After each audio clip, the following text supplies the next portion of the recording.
안녕하십니까? 안녕하세요. 예. 자, 옆에 있는 분들하고, 아이사츠, 인사 나누겠습니다. 사랑합니다. 축복합니다. 사랑합니다. 축복합니다. 지난주, 어제는, 한 귀한 가정과 함께 식사 교제를 나눴습니다. 남편 되는 분은 일본, 분이고, 또 우리 아내 되는 분은 한국 사람. 그런데 서로, 일을 하고 있어가지고, 참 힘든, 상황 가운데서도, 예배를 잃지 않고 예배를 드리는. 제가 특히 이제 함께 하면서 은혜를 받은 것은 그 아이 이름이 유기거든요. 유기인데, 그 이름을 왜 그렇게 유기라고 지었는가 제가 한번 이름이 무슨 의미가 있냐고 물어봤거든요. 근데 어떤 의미가 있냐면 히브리서 11장 나오는 먼 본향.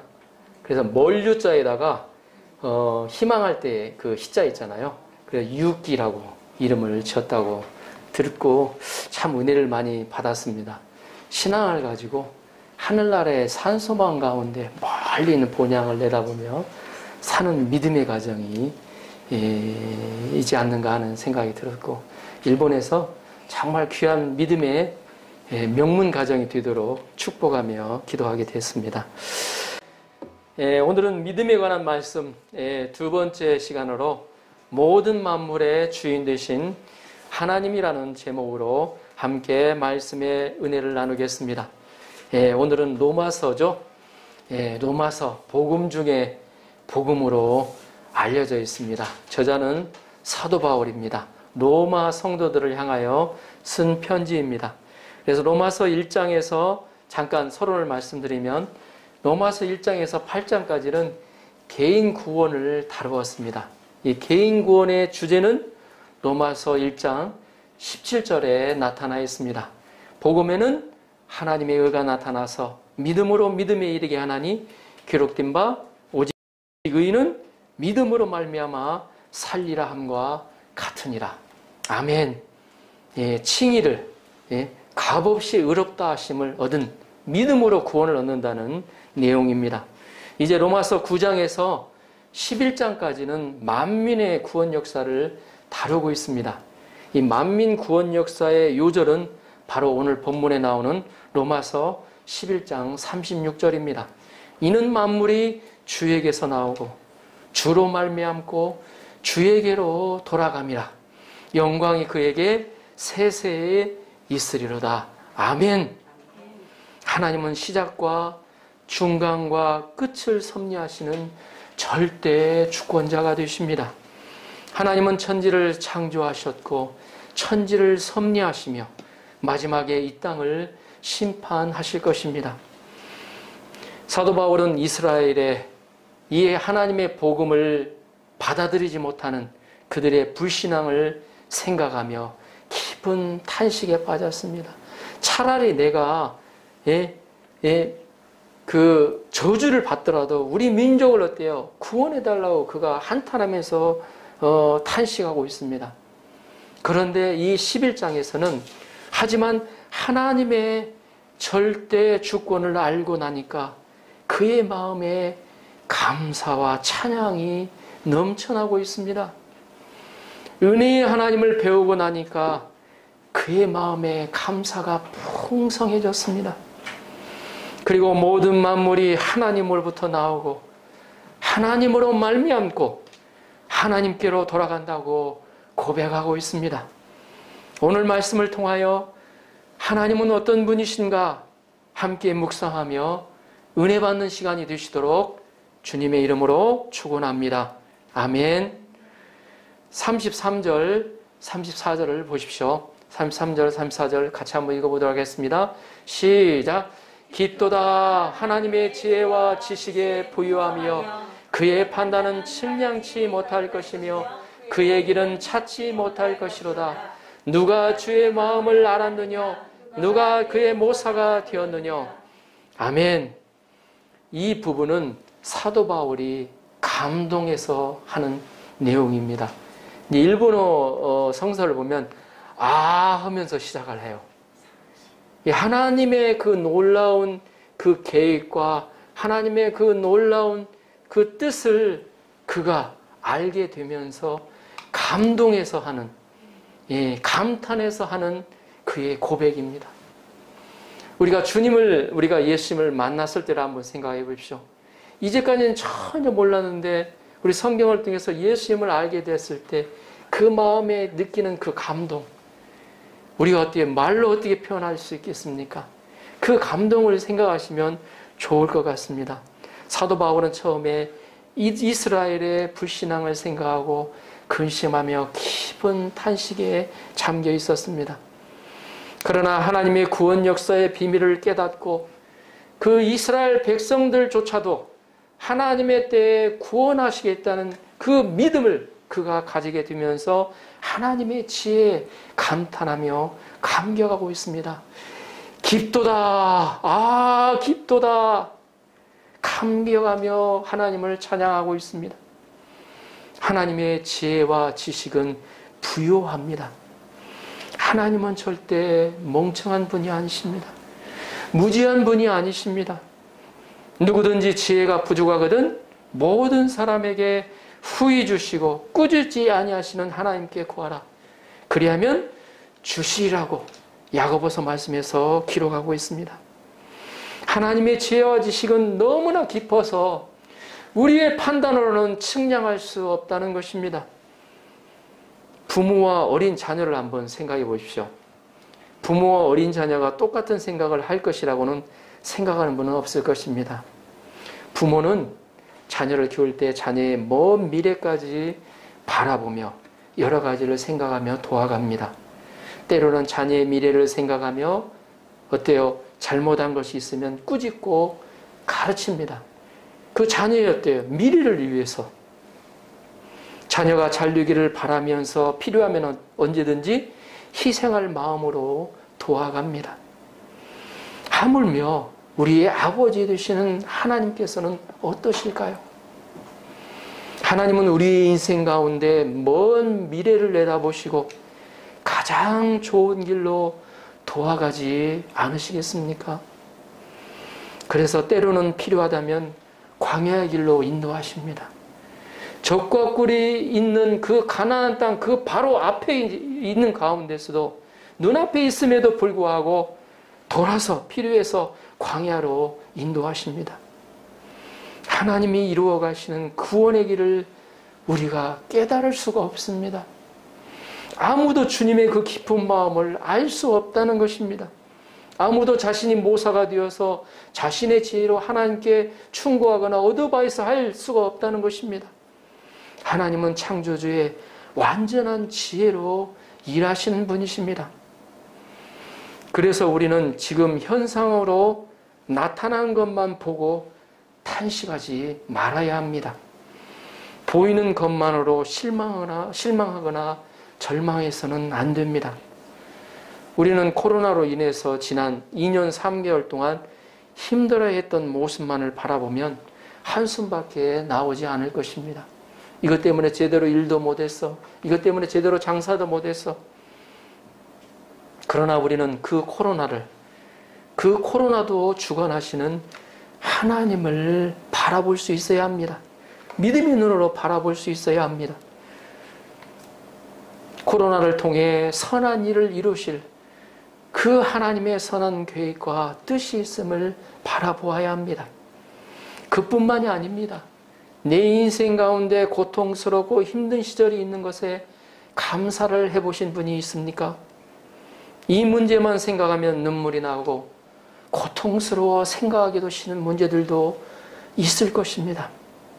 그러나 먼 미래를 내다보시고 나에게 가장 좋은 길로 인도하시는 하나님의 광야였다는 것을 깨닫게 된다면 그런 고통스러운 문제 가운데서도 감사와 찬양을 올려드릴 수 있을 것입니다. 우리는 지금 부정적이고 안 돼 보이는 그러한 현상 뒤에 계시는 하나님의 크고 놀라운 지혜를 바라보아야 합니다. 보이지는 않지만 그 가운데 있는 하나님의 능력과 지혜와 주권을 보아야 합니다. 하나님의 크신 사랑, 변함없는 사랑을 바라보아야 합니다. 모든 것이 나쁜 쪽으로 흘러가는 것처럼 보이더라도 그 모든 것을 합력하여 종합적으로 선을 이루시는 크고 좋으신 하나님을 바라보아야 합니다. 그러면 우리는 그 하나님께 감격할 수 있습니다. 그 하나님을 바라보며 찬양할 수 있습니다. 깊도다 하며 그 하나님께 감격하지 않을 수 없습니다. 감사할 수 있습니다. 그리고 우리는 그 하나님의 뜻이 온전히 이루어지도록 인내하며 기도할 수 있습니다. 35절을 보십시오. 누가 주께 먼저 드려서 갚으심을 받겠느냐? 아무도 주님께 헌신하고 나서 하나님께서 내가 이만큼 헌신했으니까 갚아주세요 요구할 수 없다는 것입니다. 하나님은 우리에게 절대 빚지신 분이 아니십니다. 우리가 하나님께 은혜의 빛을 비친 자들입니다. 이 말씀은 욥기에 나오는 말씀입니다. 욥이 의롭게 살았다고 하나님께 축복을 요구할 수 없습니다. 그가 의롭게 살았는데 어떻게 나에게 이런 고난을 주시냐고, 왜 복을 주시지 않느냐고 말할 수 없다는 것입니다. 그가 의롭게 산 것도 하나님의 은혜라는 것입니다. 그가 부유하게 산 것도 하나님의 은혜라는 것입니다. 그리고 그가 고난을 받는 것도 하나님의 은혜라는 것입니다. 다윗이 고백했잖아요.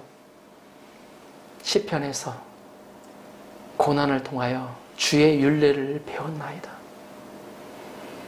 고난을 통하여 하나님을 만나고 하나님의 계명을 내 마음에 새길 수 있었던 고백을 한 사람이 바로 다윗입니다. 하나님은 모든 것을 하나님의 은혜 가운데 일하십니다. 이스라엘을 택하시고 지금까지 역사를 이루신 것도 바로 하나님의 은혜입니다. 그들이 택하심을 받은 백성으로 율법을 지켰다고 그들은 하나님께 주장할 수 없어요. 왜 이방인들과 달리 특별 대우를 하지 않느냐고 요구할 수 없습니다. 그들이 의롭게 산 것도 하나님의 은혜입니다. 하나님의 선민으로 택하신 그 자체도 하나님의 은혜잖아요. 우리도 어때요? 예수님을 어때요? 만나고 또 구원을 받게 된 것도 다만 하나님의 은혜입니다. 내가 잘해서 그런 것이 없어요. 잘했다고 그것이 적용이 됐는지 그건 잘 모르겠습니다. 그런데 내가 구원을 받고 하나님을 만나게 된 것은 일방적인 하나님의 주권이에요. 그렇기 때문에 은혜입니다. 그러나 하나님은 욥과 같이 이스라엘 백성에게 고난을 주십니다. 그러나 욥을 2배나 회복시켜 주셨듯이 하나님은 당신의 때에 이스라엘을 배나 회복시켜 주실 것입니다. 이 하나님을 바라보니까 사도 바울의 마음속에 모든 어때요? 그 고통의 탄식의 구름이 없어져 가고 그 안에 어때요? 빛이 딱 비추어 보이는 것입니다. 모든 것이 우리들의 삶 가운데서 은혜라고 고백하는 우리 여러분 한 분 한 분이 되시도록 주님의 이름으로 축원합니다. 아멘. 36절을 보십시오. 36절 한 목소리로 같이 한번 읽어볼까요? 36절 시작. 이는 만물이 주에게서 나오고 주로 말미암고 주에게로 돌아감이라. 영광이 그에게 세세에 있으리로다. 아멘. 우리는 이 말씀을 통해서 하나님이 어떤 분이신가를 배울 수 있습니다. 먼저 하나님은 창조주가 되신다는 것입니다. 이는 만물이 주에게서 나오고 모든 만물이 바로 주 되신 하나님에서 나왔다는 것입니다. 아메바에서 나왔다고 기록하고 있지 않습니다. 모든 만물이 창조주 하나님으로부터 나왔습니다. 그래서 창세기 1장 1절은 선포하고 있습니다. 태초에 하나님이 천지를 창조하시니라. 여기서 천지는 온 우주와 지구를 말합니다. 온 우주와 지구를 하나님이 말씀으로 창조하셨다고 선포하고 있습니다. 그 창조하시는 내용이 창세기 1장에 상세하게 기록되어 있습니다. 골로새서 1장 16절, 17절에는 이렇게 기록되어 있습니다. 만물이 그에게서 창조되되 하늘과 땅에서 보이는 것들과 보이지 않는 것들과 혹은 왕권들이나 주권들이나 통치자들이나 권세들이나 만물이 다 그로 말미암아 그를 위하여 창조되었고 17절 또한 그가 만물보다 먼저 계시고 만물이 그 안에 함께 섰느니라. 아멘. 예, 또 한 절 고린도전서 한번 찾아볼까요? 고린도전서 8장 6절입니다. 예, 고린도전서 8장 6절 같이 한번 찾아보겠습니다.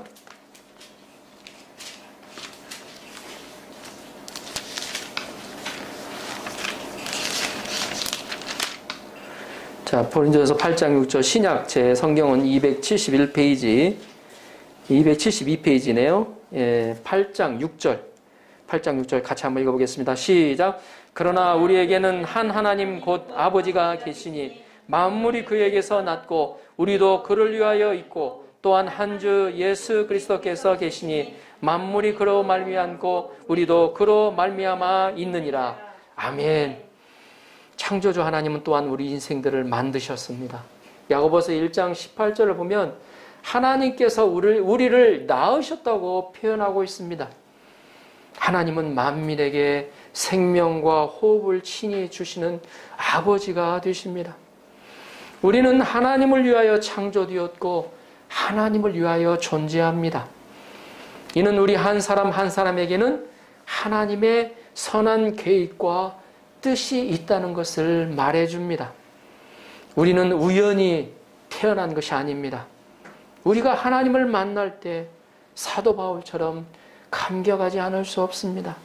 그저 우연히 태어난 것이 아니라 하나님이 나를 이렇게 귀하게 지으셨구나. 나는 나 자체로 고귀한 존재이구나 깨닫게 되기 때문입니다. 제가 대학교 1학년 처음에 성경을 공부했을 때 창세기 1장 31절 말씀을 통해서 놀랐어요. 하나님이 그 지으신 모든 것을 보시니 보시기에 심히 좋았더라. 인간이 마지막이었대요. 제일 마지막에 지으시고 하나님이 그 모든 것을 보시고 평가하셨을 때 모든 것을 보시니 심히 좋았다라고 평가하셨거든요.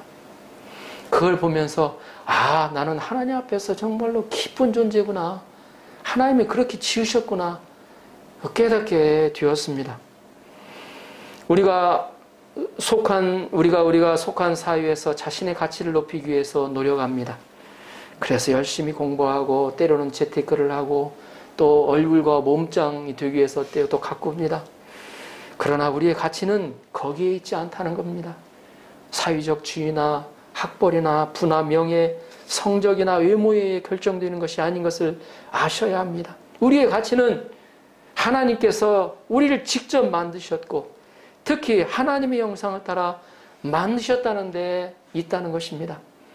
우리 안에 하나님 앞에서 자기를 발견하는 감격이 있기를 기도합니다. 하나님이 나를 얼마나 귀한 존재로 여기고 계시는가 깨닫는 감동이 있기를 기도합니다. 아멘. 두 번째, 하나님은 창조하신 만물을 주관하시고 섭리하시는 분이 되십니다. 주로 말미암고 모든 것이 하나님으로 말미암는다는 것입니다. 하나님은 모든 만물을 창조하시고 그대로 두신 것이 아닙니다. 지금도 하나님은 살아계셔서 모든 만물들을 주관하시는 주관자가 되신다는 것입니다. 태양계를 한번 생각해 보십시오. 지구를 포함한 행성들이 1분 1초도 틀리지 않고 각도도 1도도 흐트러지지 않고 운행되고 있습니다.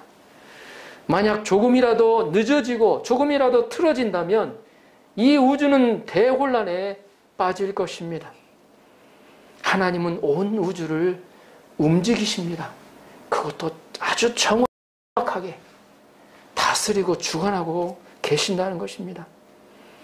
이런 큰 일을 하시는 분이시기 때문에 작은 데에는 소홀하실 것 같습니다.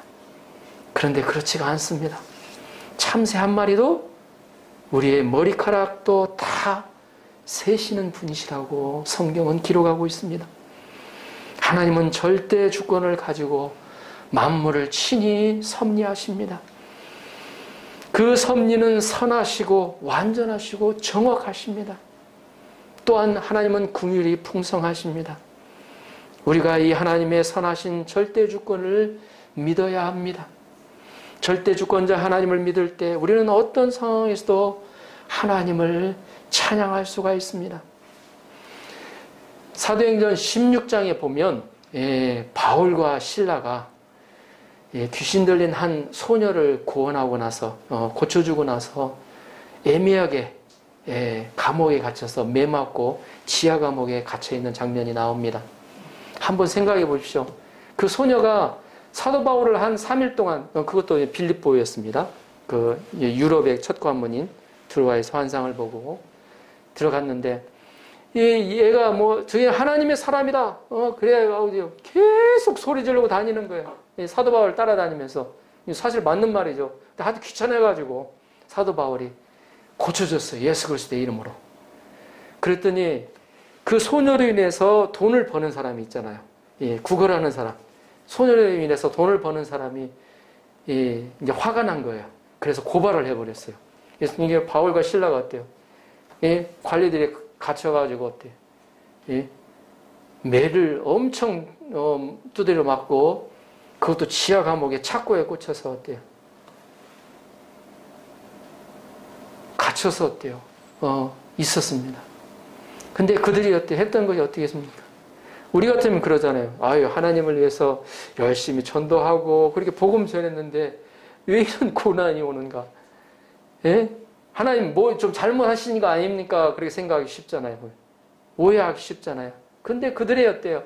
한밤중에 어떻게 기록하고 있냐면 하나님께 감사하고 찬양했다는 성경의 기록이 있어요. 그러니까 어떤 일이 일어났습니까? 착고가 풀리고 감옥이 다 열리는 게 일어났습니다. 그런 어때 지진이 일어나서. 그러자 어때요? 그의 어때요? 간수가 놀라서 자결을 하려고 했죠. 자기 목숨이 위태롭기 때문에. 근데 하나님이 그를 통해서 그 간수 한 가정을 구원하십니다. 그의 사람들을 통해서. 그래서 빌립보의 교회가 그 간수 가족을 통해서 개척이 되고 루디아 자두장사도 있지만 그렇게 개척이 되는 역사가 시작이 됩니다. 하나님 그러니까 신기한 방법으로 역사하신다는 것입니다. 우리가 어떤 상황 가운데서도 하나님을 찬양하고 감사할 수 있는 이유가 바로 이것입니다. 그를 통해서 하나님은 사도 바울과 그 실라의 찬양과 감사를 하나님이 쓰셨다는 거죠. 하나님이 창조된 인간은 또 하나님으로 말미암아 살아갑니다. 이는 인간이 전적으로 하나님의 의존적인 존재라는 것을 의미합니다. 인간은 하나님을 떠나서는 살 수가 없습니다. 이것은 아무리 미개한 아프리카나 저기 아마존에 있는 미개한 종족이라도 하나님을 어떤 하나님인가는 모르겠는데 그 하나님을 섬기는 제사 형태가 있는 것을 보면 알 수가 있습니다. 우리는 그를 하나님을 힘입어 존재합니다. 하나님은 인간이 생활하며 활동하며 존재할 수 있는 유일한 근거가 되십니다. 그래서 하나님을 믿고 의지하는 자는 현재 자신의 모습에 실망하거나 좌절하지 않습니다. 우리가 믿고 의지하는 하나님은 살아계시고 행동하시며 지금도 일하시는 하나님이시기 때문입니다.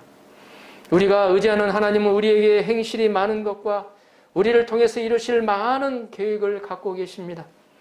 하나님은 우리에게 언제나 진행형이십니다. 과거의 하나님이 아니시라는 거죠. 그러므로 하나님을 믿고 의지하는 사람 또한 언제나 진행형입니다.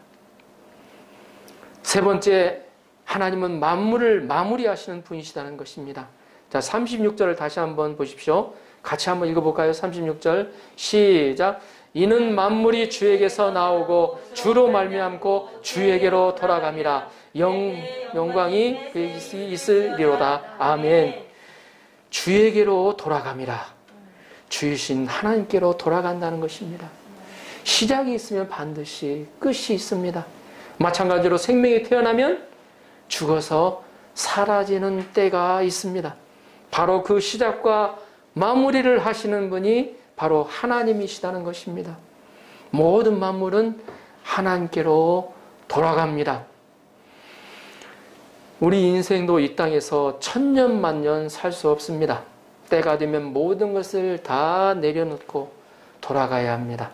쌓아놓은 부도, 명예도, 권력도 다 내려놓고 돌아가야 합니다. 성경에서는 인생들의 본향이 이 땅이 아니라고 말합니다. 히브리서 11장 13절 16절을 보십시오. 자, 같이 한번 읽어볼까요? 히브리서 11장 13절에서 16절, 신약 365페이지입니다. 신약 365페이지, 히브리서 11장 13절에서 16절입니다.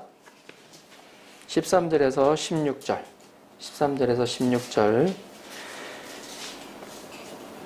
찾으셨으면 같이 한번 읽어보도록 하겠습니다. 13절 시작. 이 사람들은 다 믿음을 따라 죽었으며 약속을 받지 못하였으되 그것들을 멀리서 보고 환영하며 또 땅에서는 외국인과 나그네임을 증언하였으니 그들이 이같이 말하는 것은 자기들이 본향 찾는 자임을 나타냅니다. 그들이 나온 바 본향을 생각하였더라면 돌아갈 기회가 있었으려니와 그들이 이제는 더 나은 본향을 사모하니 곧 하늘에 있는 것이라. 이러므로 하나님이 그들의 하나님이라 일컬음 받으심을 부끄러워하지 아니하시고 그들을 위하여 한 성을 예비하셨느니라. 아멘. 더 나은 본향을 사모하니 곧 하늘에 있는 것이라. 아멘. 인생들은 이 땅에서 외국인과 나그네임을 말씀하고 있습니다. 옛날에 보면 최희준 씨가 인생은 나그네라고 노래가 아주 유명했잖아요. 그 말 그대로입니다. 우리 인생은 나그네예요. 보면 이 땅이 어때요? 죽으면 내가 이제 안 죽고 싶다 그래갖고 안 죽습니까? 예. 언제 우리는 어때요? 언제 이 세상 떠날지를 몰라요. 나는 90대면 죽을 것이다. 그때 그 안에 무슨 일이 어떻게 일어날지 압니까? 그건 모릅니다. 예, 먼저 왔다고 먼저 가야 된다는 보장이 없고 늦게 왔다고 늦게 가야라는 보장이 없습니다. 하나님의 때가 있습니다. 바로 우리가 어때요? 외국인이니까 나그네이니까 돌아갈 본향이 있다는 것입니다.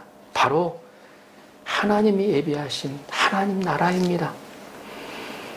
예수 그리스도를 통하여 그 나아가는 길을 열어놓으셨습니다. 예수님의 십자가의 죽으심과 부활을 통하여 우리도 그 하나님 나라, 우리의 본향으로 돌아갈 길이 열렸습니다. 우리는 가까이 있는 것에 희망을 두어서는 안 됩니다. 먼 본향, 하나님 나라에 소망을 두어야 합니다. 우리가 이 하나님을 믿을 때 하나님 앞에서 지혜로운 삶을 살게 됩니다. 헛된 것에 욕심 부리지 않고 객기 부리지 않고 현재 무엇을 위해 살아야 하는가 깨닫게 되고 무엇보다 하나님을 기쁘시게 하기 위하여 삶의 목적을 가지게 됩니다. 우리가 잘 아는 욥은 그 시대에 온전하고 정직하여 하나님을 경외하던 자였습니다. 더구나 그는 부자였고 동방 사람 중에 가장 훌륭한 자라고 기록하고 있어요. 이런 그가 하루아침에 어떻게 되었습니까? 사랑하는 자식 10, 아들 7, 딸 3이 죽고 모든 재산을 잃어버리는 고난을 당하게 됩니다. 요즘에도 그러시잖아요. 사업에 실패하신 분들. 그래서 한강을 이렇게 자살하시는 분들이 많지는 않겠지만 그런 분이 계시다는 걸 들었습니다.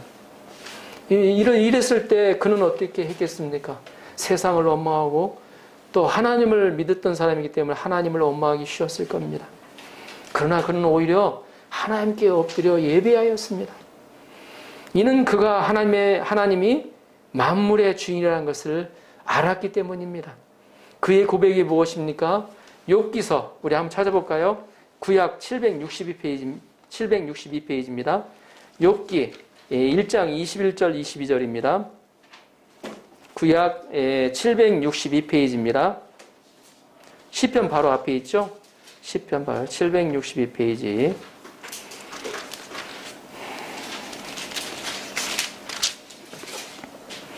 자, 자, 20절부터 같이 한번 읽어볼까요? 20절부터 같이 22절까지 찾으셨습니까? 같이 읽어보겠습니다. 시작. 욥이 일어나 겉옷을 찢고 머리털을 밀고 땅에 엎드려 예배하며 이르되 내가 모태에서 알몸으로 나왔사온즉 또한 알몸이 그리로 돌아가올지라. 주신 이도 여호와시오 거두신 이도 여호와시오니 여호와의 이름이 찬송을 받으실지이다 하고 이 모든 일에 욥이 범죄하지 아니하고 하나님을 향하여 원망하지 아니하니라. 아멘.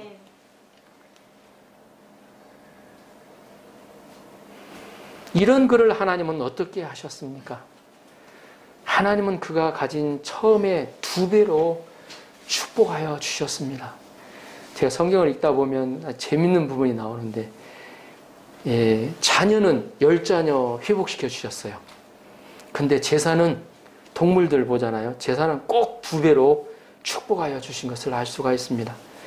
욥기서 42장 12절 13절을 보면 여호와께서 욥의 말년에 욥에게 처음보다 더 복을 주시니 그의 양 14,000과 낙타 6,000과 소 1,000결이와 암나귀 1,000을 두었고 또 아들 7과 딸 3을 두었으며.